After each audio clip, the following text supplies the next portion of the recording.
చెప్తాడు, అందులో నువ్వు నేర్చుకోవాలి. ఇంగ్లీష్ గ్రామర్ చెప్తాడు, అందులో మాట్లాడడం ఒక్కొక్క పదం ఎలా మాట్లాడాలి అందరూ మొత్తం చెప్పుకుంటారు. దాన్ని బట్టి మనం నేర్చుకోవడం. ఏమో ఫుడ్ పరుపు అన్నది లేదు. అది ఏంటంటే మా పని మనం చేసుకోవాలి. స్కూల్లో అందరూ చదువుకుంటారు. నేను మా పిల్లన్నా నేర్చుకోవాలంటే అలాగే పెడతారా, అలాగే నమ్మకూడదు. నమ్మకం అదే ఇంగ్లీష్ యాప్ నేర్చుకోమని ఇప్పుడు సీడీ అని అన్నాను. వస్తుందేమో. అది కరెక్టే, అది నేర్చుకోవచ్చు. అది కరెక్టే అది అన్నాను. అంటేనే మా పిల్లలు అలాంటి పెడతారు. నిజంగా వచ్చి ఎందురా నేర్చుకుంటే మా పిల్ల ఉన్నదండి. స్కూల్ నుంచి వచ్చేసరికి 5 అవుతుందండి. 5:30 పోలాటం వెళ్ళిపోతుంది. ఇంకా తర్వాత హోంవర్క్ కూడా చేయించుకుంటారు. పొద్దున్న చేస్తుంది. 6 గంటలు వేసి పొద్దున్న చేస్తుంది. అది పొద్దున్న ఫ్రెష్ చేయకపోతే దెబ్బలాడతారని భయంతో కన్నా చేసుకుంటాం.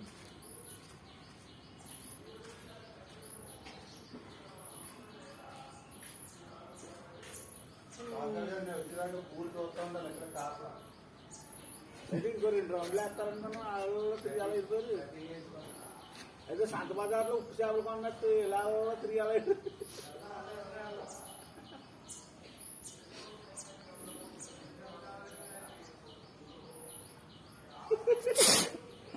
మీరు అలా వేస్తుంది. ఉప్పు చేపలు కావాలంటే మీ ఆయనగారు చెప్తాను.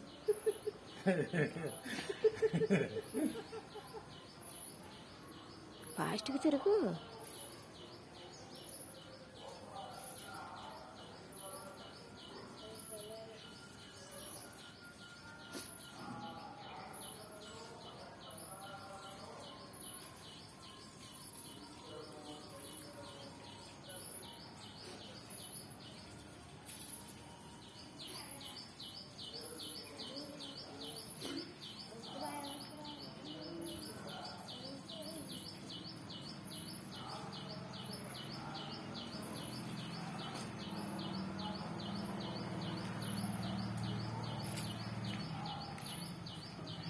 ఇంగ్లీష్ నేర్చుకుని కరెక్ట్.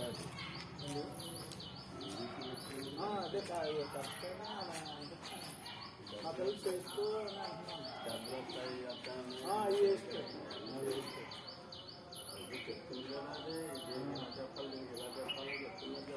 చెప్తున్నారండి.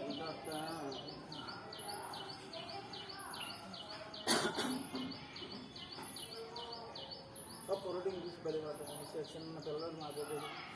ఆ క్వశ్చన్లు అడుగుతుంటే ఆ ఇంగ్లీష్లో క్వశ్చన్లు అడిగేది ఆ కుర్రాడిని. ఆ టీచర్లు అది తప్పట్లు పెట్టేది. అది ఒక యాప్లో పెట్టేది. మంచిదండి, ఇంగ్లీష్ నేర్చుకోవడం మంచిదే. ఇప్పుడు మన ఊరు వాళ్ళకి పర్వాలేదు. తెలుగు వేరే ఇప్పుడు ఇంగ్లీష్ రాస్తుంది, హిందీ రాస్తుంది. లెక్కల్లో